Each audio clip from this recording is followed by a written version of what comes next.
मुझे दिल में दिया जलता नहीं, हम क्या करें। आज हम पढ़ाएंगे संघ लोक सेवा आयोग। देखिए समझते जाइएगा। संघ लोक सेवा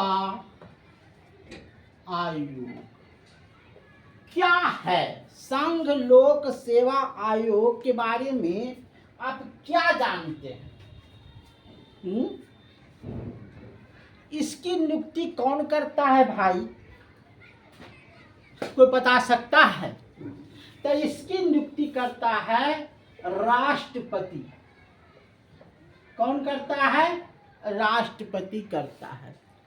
क्या ये संवैधानिक है या असंवैधानिक?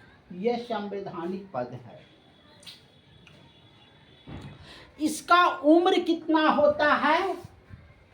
उम्र 6 वर्ष से लेकर 65 वर्ष तक। दिखाई दे रहा है जी? 6 वर्ष से लेकर के, हाँ ठीक तो है, 6 वर्ष से लेकर के 65 वर्ष तक ये होता है। इसका काम क्या है जो बताइएगा? जिसे देखिए, प्रधानमंत्री जी हैं, तो प्रधानमंत्री जी कोई शिक्षक को बहाल कर सकते हैं? हाँ या चाहे ना? प्रधानमंत्री जी शिक्षक को बहाल नहीं कर सकते। तो बहाली कौन करेगा भाई? तो जो संघ लोक सेवा आयोग से जो सचिव के पद पर आया है, उसको ये क्या करेंगे कि भाई हमको भारत में 500 या 5000 शिक्षक की जरूरत है, आप बहाली निकालिए। तो जो संघ लोक सेवा आयोग से आया हुआ है आदमी, वही बहाली निकालेगा, वही विज्ञापन निकालेगा, वही फार्म निकालेगा और वही परीक्षा लेगा, और वही परीक्षा में जो पास करेगा उसको सिलेक्शन करेगा और उसका लिस्ट प्रधानमंत्री को देगा कि मैंने 5000 बहाली किया। डायरेक्ट प्रधानमंत्री किसी को नहीं बहाल कर सकता है। ये है संविधान और ये है संघ लोक सेवा आयोग। किसी भी केंद्र मंत्री को वो क्या करता है? सलाह देता है। जैसे कोई रेलवे मंत्रालय है और उससे बहाल हुआ है संघ लोक सेवा आयोग, तो रेलवे को निजीकरण किया जाए, निजीकरण के हाथों में सौंप दिया जाए, जिससे रेलवे को घाटा ना लगे। ये कौन सलाह देगा? संघ लोक सेवा आयोग सलाह देगा।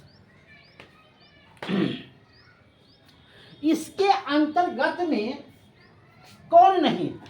अब मान लिया जाए प्रधानमंत्री किसी भी जात को SC ST में लाना चाहेगा, तो क्या इस संघ लोक सेवा आयोग करेगा? वो नहीं कर सकता है। ये करेंगे कौन? प्रधानमंत्री करेंगे। जैसे अभी SC ST को 2 भागों में बांट दिया गया कि भाई एक SC ST निम्न जाति का रहेगा और एक उच्च जाति का रहेगा। तो ये कौन करेगा? संसद करेगा। ये वहाँ का बैठने वाला कैबिनेट मंत्री करेगा। वो इसका हाथ में नहीं है, संघ लोक सेवा आयोग के हाथ में नहीं है ये काम। यही हम आपको कहना चाहते हैं। यह जो होता है 1 वर्ष के लिए, 1 वर्ष के लिए अस्थायी होता है, अस्थायी होता है। यह है संघ लोक सेवा आयोग। अब आइए, संघ लोक सेवा आयोग तो समझ गए। अब हम बताएंगे राज्य लोक सेवा आयोग, बता देते हैं इसको, समझ में आ गया? देखिए इसको दिखाए थे ना। हाँ, अब हम बताएंगे आपको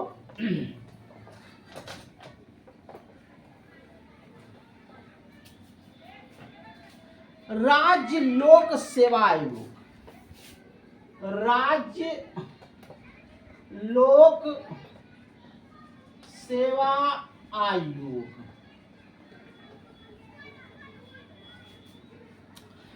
हम पूछते हैं कि राज्य लोक सेवा आयोग को नीतीश कुमार करेंगे मुख्यमंत्री, आकि राज्यपाल करेंगे? नीतीश कुमार जी नहीं कर सकते, जो मुख्यमंत्री पद पर हैं वो नहीं कर सकते हैं राज्य लोक सेवा आयोग का गठन। ये करेगा कौन? राज्यपाल करेगा। राज्यपाल इसका क्या करता है? नियुक्ति करता है। देखिए कैसे होता है, इसकी जो राज्य लोक सेवा आयोग पर डायरेक्ट आप नहीं जा सकते हैं। 10 वर्ष तक, 10 वर्षों तक किसी भी निजी राज्य लोक सेवा आयोग कार्यालय में कार्य का अनुभव होना चाहिए, तब होगा। इसका उम्र कितना होता है? उम्र होता है 6 वर्ष से लेकर 62 वर्ष। 62 वर्ष में, देखिए हम वहाँ 65 बोले थे, यहाँ हम बोल रहे हैं 62। 62 वर्ष में क्या हो जाता है? रिटायर हो जाता है। इसका काम क्या है? जब अभी हमको बताते हैं के पाठक, के पाठक जी है ना, तो अभी के पाठक जी थे, इसके बाद यह सिद्धार्थ आ गया है। तो राज्य लोक सेवा आयोग में के पाठक जी क्या थे? शिक्षा विभाग के क्या थे? सचिव थे। तो सचिव का क्या काम है? परीक्षा लेना, परीक्षा लेकर के बहाली करना, बहाली करके के उसको सीट को पूरा करना, ये जितना भी काम है इसी का काम है। और इसका क्या काम नहीं है? किसी भी समुदाय के SC ST को आरक्षण देना, ये इनका काम नहीं है, ये काम मंत्री करेगा। सो हो गया। एक चीज आता है संयुक्त राज्य लोक सेवा आयोग। देखिए संयुक्त राज्य लोक सेवा आयोग, इसकी नियुक्ति कौन करता है? इसकी नियुक्ति करता है राष्ट्रपति। ये संयुक्त राज्य लोक सेवा आयोग है। तो संयुक्त राज्य सेवा आयोग क्या होगा? एक राष्ट्रपति करेगा। अब देखिए यह जो पद है आपको बताते हैं, संविधानिक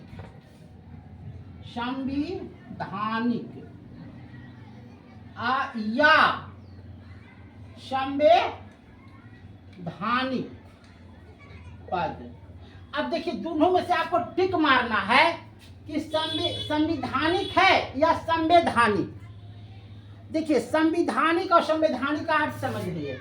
इसमें जो है सरकार वेतन देगा, क्या देगा?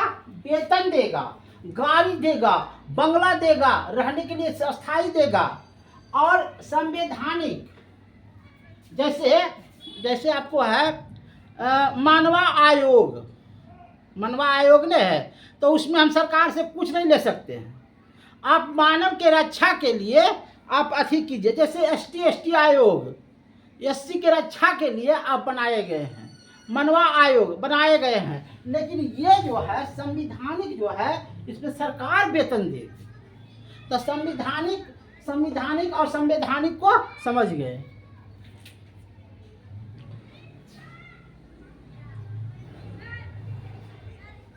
यह गठन जो होता है संसद और राज्य विधानसभा के दोनों के निर्णय के बाद होता है। अब देखिए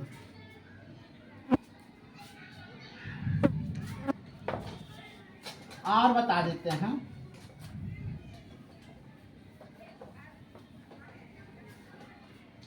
एक SC एंड ST राष्ट्रीय आयोग। अभी हमारे अभी राष्ट्रपति क्या है, ST मैंने आदिवासी महिला है। तो अगर ये जिक्के हो जाएगा कि प्रथम भारत के प्रथम आदिवासी महिला कौन है, तो द्रौपदी मुर्मू। अब देखिए इसमें क्या है, SC ST राष्ट्रीय आयोग का गठन कौन करता है, तो राष्ट्रपति करता है, राष्ट्रपति करता है। अब ये जो है SC ST जो गठन होता है, क्या उसको वैध अथी देता है, तो वो संवैधानिक है।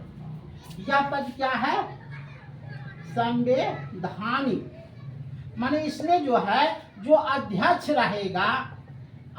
रहेगा या उपाध्यक्ष रहेगा, उसको सरकार वेतन नहीं दे। उसका काम है SC ST के हितों की रक्षा करना। SC ST में क्या गड़बड़ी है उसके हितों की रक्षा करना। और साल में राष्ट्रपति को क्या करना है, सूचना देना है कि हमने इतना SC ST के लिए इतना प्रावधान किया।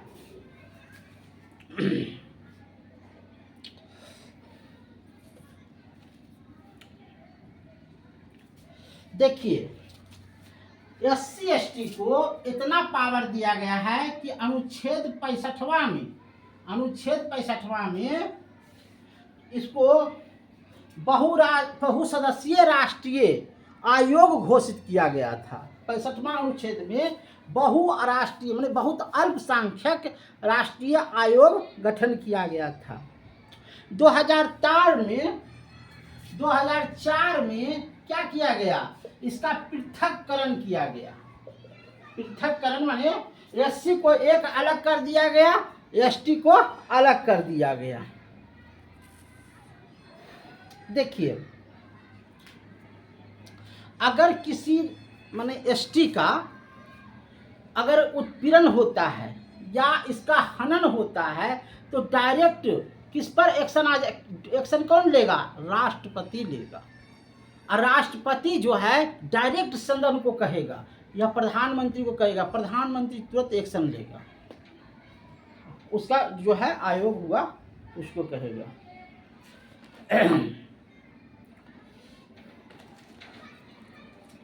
अब आए कि खाली ST रहता है। ST मतलब हो जाए शेड्यूल ट्राइब माने अनुसूचित जनजाति। 21 अनुच्छेद में आता है, तो 338 अनुच्छेद में इसको लाया गया है। देखिए इसका राष्ट्रपति जो हम पहले कहे थे, एक अध्यक्ष होता है, एक उपाध्यक्ष होता है, जिसकी बहाली कौन करता है, तो राष्ट्रपति करता है। किसकी बहाली कौन करता है, राष्ट्रपति करता है। SC और ST का कहाँ पर कमी है उसकी सूचना कौन देगा, अध्यक्ष देगा या उपाध्यक्ष देगा। इसकी सूचना किसको देगा, राष्ट्रपति को देगा। और राष्ट्रपति किसको देगा, संसद को देगा। किसको देगा, संसद को देगा। अब प्रत्येक साल इसको सूचना देना है कि हमने इतना विकास किया, इतना विकास नहीं किया। जो वन क्षेत्र में ST माने समुदाय के ST समुदाय के जो लोग रहते हैं, उनको जीविकोपार्जन करवाना है। उनको सामाजिक माने सामाजिक के कार्यक्रम में भाग लेना है, समाज के मुख्य धारा में जोड़ना है, समाज के साथ उठना बैठना ये कैसे किया जाए, इसकी सारी जिम्मेदारी किस पर होता है, तो राष्ट्रपति पर होता है। इसको क्या कहा गया है, अल्पसंख्यक। इसकी संख्या ज़्यादा झारखंड में है, तमिलनाडु में है, चेन्नई में है, कर्नाटका में है और पश्चिम बंगाल में है। आज तक इतना ही, कल हम फिर पढ़ाएंगे। धन्यवाद।